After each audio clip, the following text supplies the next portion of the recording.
Guys, kung naghahanap kayong murang bigas, dito kayo order sa tropa natin. Kung mapapansin mo, sa mga supa, murang bigas is 3,300, 3,200. Bihira na lang makakuha ka ng 2K sa mga Don Quixote. Guys, nagbi-meet up kami. Dito kami ngayon sa Aeon. Ayan. Sa tropa natin. Hey guys. May message niya. Lalagay ko dito yung Facebook niya. Sa kanya kayo mag-message. Ang nabili ko sa kanyang bigas, 5 kilos. Ang price lang is 5,500.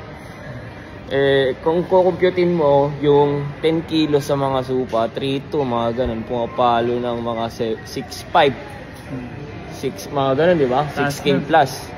10 kilos. Ito guys, mag-meet up lang kayo dito sa Aeon or kung saan kayo malapit. Saan kayo malapit? Taga saan ka ba dito, boss?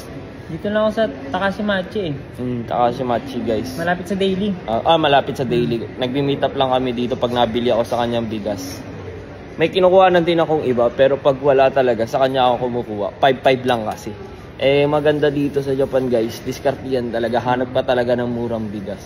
Nag-message siya sa akin na may bigas siya, 5-5 lang. Kaya kung gusto niya rin kumuha, message niya lang siya. Ayan guys, sa mga gusto magpaunigay ng bigas dyan, ayan, meron tayo. Ayan, si Idol, lagi na itong kumukuha sa atin nagpapaunigay. Masarap yung bigas niya guys, okay din naman. Madalas ako nabili sa dati, sa Supakido kasi 3K doon. Sa Gyumo, 3,200. Kung kukumputin mo siya, compare dito, mas mura to. Sa taas ng bilihin ngayon, kailangan mo dumiskarte ng mga mura. Kaya lagay ko dito yung Facebook niya, message niya siya. Ayan guys, thank you sa mga magpapaunigay. Message lang kayo. Ayun guys. Team Jace, gambare. Peace out. Peace out.